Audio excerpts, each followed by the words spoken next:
పశ్చిమ గోదావరి జిల్లా నీడమర్రులో జన్మించిన ఎంఎస్ అలియాస్ మైలవరపు సూర్యనారాయణ టీచర్గా కెరీర్ మొదలుపెట్టి కష్టపడి లెక్చరర్గా మారారు. ఎంఎస్కు ముందు నుంచి సాహిత్య అభిలాష ఉంది. కొన్ని నాటకాలు రాశారు. రచయితగా ప్రూవ్ చేసుకోవాలని ఉద్యోగం చేస్తూనే సెలవుల్లో మద్రాసులో మకాం పెట్టారు. అతని అదృష్టం వేరేలా ఉంది. అందుకే రచయితగా ఎన్నో కష్టాలు పడితే కానీ అవకాశాలు రాలేదు. రచయితగా ఛాన్సులు వచ్చినా పెద్దగా సక్సెస్ కాలేదు. రైటర్గా కొంతకాలం రవిరాజ్ పినిశెట్టి క్యాంపస్లో ఉండేవారు.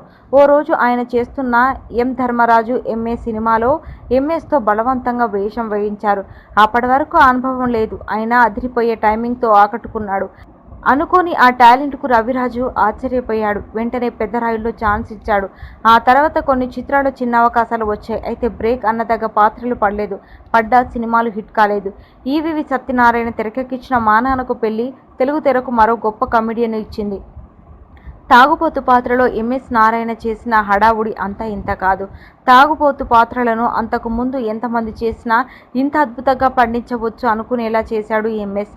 నిజానికి ఎంఎస్ రుక్మిణి, కౌరుడు సినిమాల్లోనే తాగుబోతుగా నటించాడు. కానీ మా నాన్నకు పెళ్లి తొలి బ్రేక్.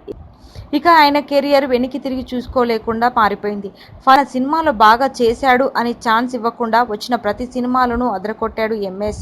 సీన్ ఏదైనా అది సూపర్ హిట్ అవ్వాల్సిందే. ఇక కాంబినేషన్ సీన్స్లో అయితే ఎంఎస్ చెలరేగిపోయేవారు. ఏవిఎస్ బ్రహ్మానందం, సుధాకర్, ఎల్బి శ్రీరామ్, ధర్మవరపు సుబ్రహ్మణ్యం, సునీల్ ఇలా కాంబినేషన్ ఎవరితోనైనా ఎంఎస్ కామెడీ లేని సినిమా లేకుండా పోయింది. అప్పటికే పాతుకుపోయిన సీనియర్ కమెడియన్ సరసన చాలా త్వరగా నిలబడ్డాడు. వారి స్థాయిలో స్థిరపడ్డాడు. 2000 సంవత్సరం తర్వాత పరిశ్రమలో చాలా మార్పులు వచ్చాయి. కొత్త దర్శకులు, నిర్మాతలు, నటులు, టెక్నీషియన్స్ చాలా మంది వచ్చిన తరుణం అది. అంటే ఫ్రెష్ టాలెంట్ అన్నమాట. అయితే కొత్తగా వచ్చిన ప్రతి ఒక్కరూ పాత వారితోనూ కొత్త కామెడీ చేయించారు. అలా ఎంఎస్కు మరోసారి ఎవర్ గ్రీన్గా చెప్పుకునే పాత్ర ఆనందం సినిమాలో దక్కింది. రాంబాబు అంటూ గాజు పెంకలపై ఎంఎస్ చేసిన కామెడీ ఎప్పుడు కడుపు చెక్కలయ్యేలా నవ్వుకుంటాం. 2000 సంవత్సరం తర్వాత కామెడీ కాంబినేషన్ అన్ని సూపర్గా వర్కౌట్ అయ్యాయి. వారిలో అద్భుతమైన కామెడీ పేరుగా పేరు తెచ్చుకున్నారు ఎంఎస్, ధర్మవరపు సుబ్రహ్మణ్యం. స్వతహాగా రచయిత కావడంతో కథలు రాసుకోవడం మాత్రం ఆపలేదు ఆయన. అందుకే తన కొడుకును హీరోగా పెట్టి తనే రాసుకున్న కథతో కొడుకు అనే సినిమాను నిర్మించి దర్శకత్వం వహించారు. ఆ తర్వాత కూడా భజంత్రీలు అనే సినిమా డైరెక్ట్ చేశారు. కానీ ఈ రెండు రంగాల్లోనూ ఆయన పెద్దగా క్లిక్ కాలేదు. దీంతో తనయుడిని నటుడుగా చూడాలన్న కోరిక పూర్తిగా తీరలేదు. ఎంతో మంది కమెడియన్స్ ఉన్న టాలీవుడ్లో ఎంఎస్ అన్ని సినిమాల్లో నటించడానికి మరో కారణం ఉంది. అదే క్రమశిక్షణ, ఎవరిని నొప్పించని మనస్తత్వం. ఇవే ఆయన్ని చాలా మంది ఇష్టపడేలా చేశాయి. కమెడియన్స్ కూడా మెచ్చుకునేలా చేశాయి.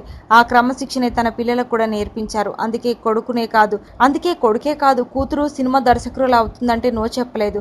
దగ్గరుండి మరీ ప్రోత్సహించారు. 46 ఏళ్ల వయసులో నటుడుగా ప్రయాణం మొదలుపెట్టిన ఎంఎస్ తనకంటే చాలా చిన్న వయసులోనే పరిశ్రమకు వచ్చిన చాలా మంది కంటే ఎక్కువ సాధించారు.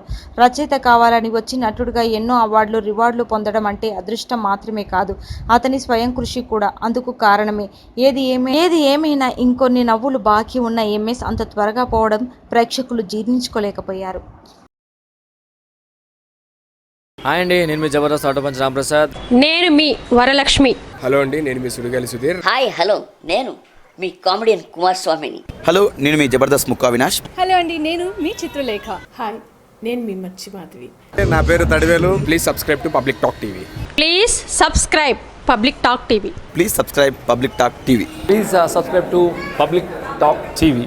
Please subscribe public talk TV. Please subscribe to public talk TV. Please subscribe to public talk TV.